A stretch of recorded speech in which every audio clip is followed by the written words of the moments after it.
In this lecture, we are going to discuss about arithmetic progressions. Before discussing the progressions, we will see some patterns. Just see, if we write few numbers and we look at the pattern, by looking at this, we can write next few terms also.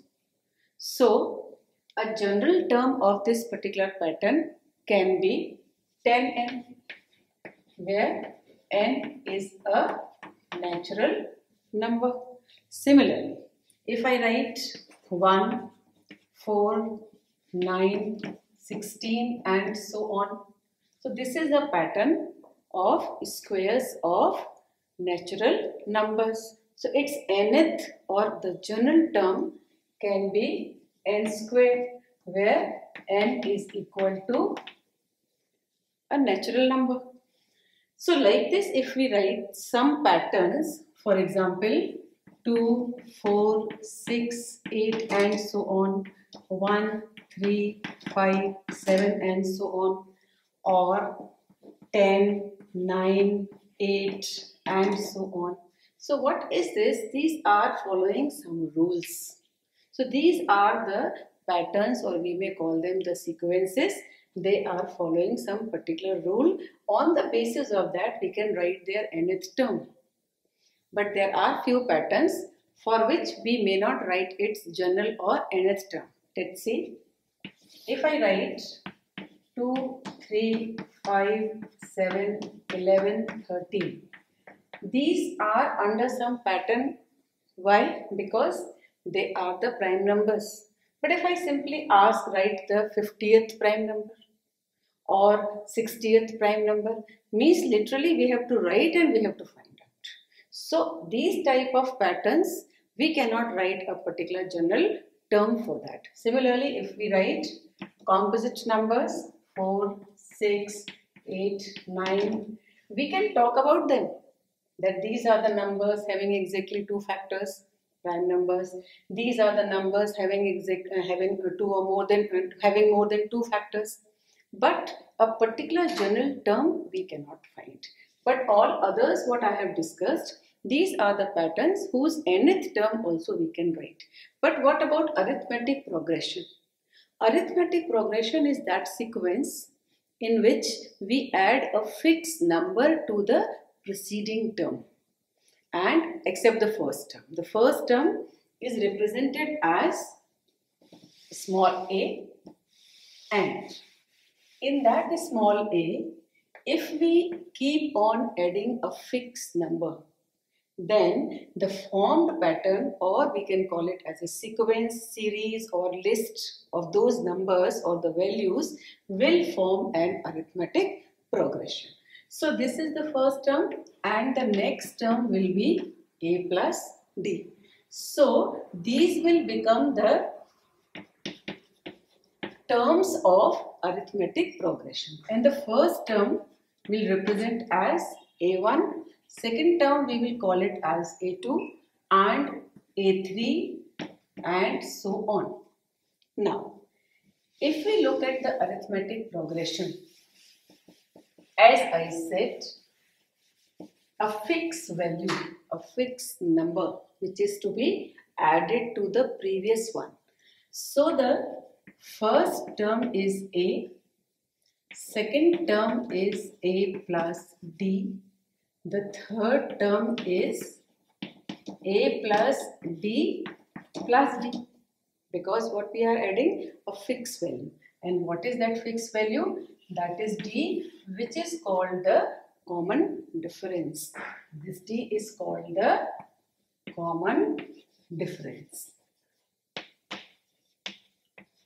And a is called the first term. If you notice this pattern, in the first term, it is a plus no d. No d means in one way you can say that 0 times of d. Second term, it is a plus 1 time of d. Third term, a plus 2 times of d.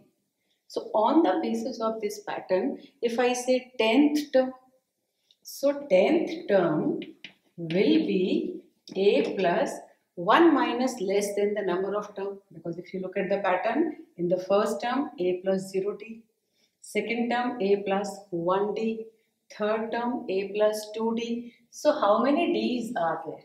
That is number of term minus 1. So 10th term should be a plus 1 minus then 10, that is 9. So a plus 9d. So this is a general form of AP, but if we look at this common difference, what are the characteristics of this common difference? This common difference can be positive, it can be negative, or it can be 0. For example, if I write 3, 4, 5, 6 and so on. This is a pattern this is a series whose first term is 3 and second term is 4. So what will be D? D will be second term minus first term. So that is 1. So what are we doing? We are adding 1 to the previous or the preceding term. Clear? Now, if I simply write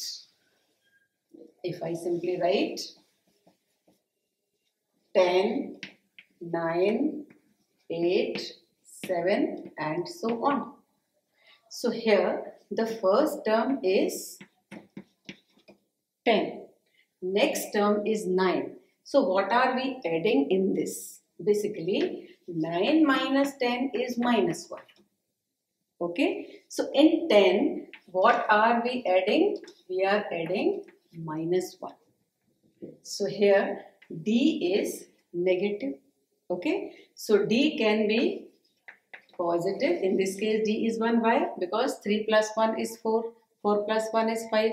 So when you are subtracting the first term from the second term, we are getting D. Clear?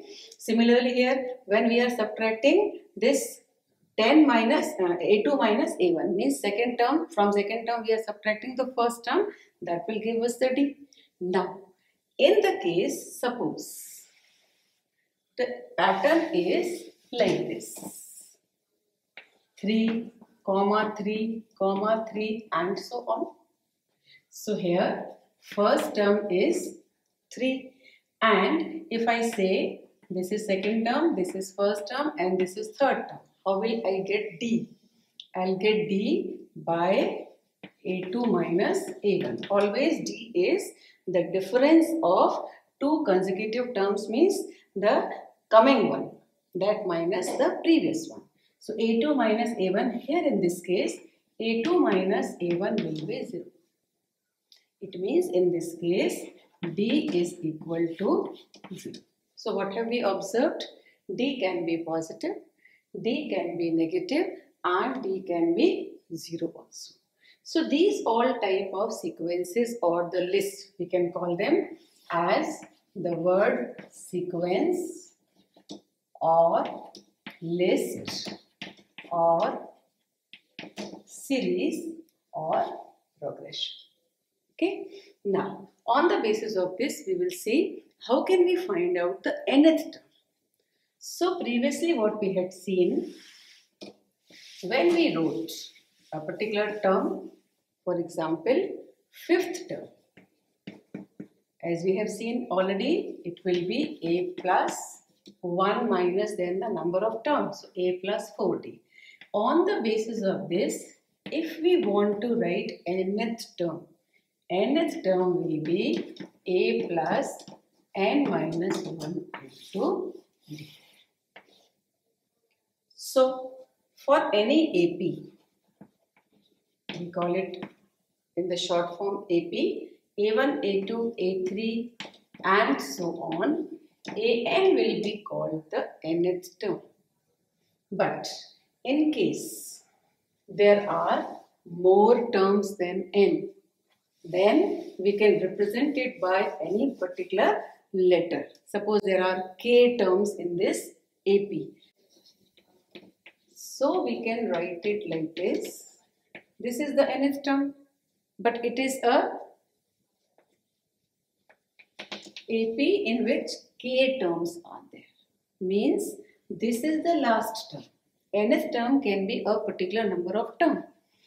So last term is represented as N. Okay. So now if there are 60 terms in an AP or there are 10 terms in an AP, it means the finite number. We can count it. Those type of APs are called finite APs. So an AP whose terms are fixed in number means we can count it. Or if I simply say even numbers. Even numbers, they start with 2 and they go up to infinity. So this type of AP will be called infinite AP. So there are two possibilities. It can be either finite or infinite. And the nth term of an AP is A plus n minus 1 into D.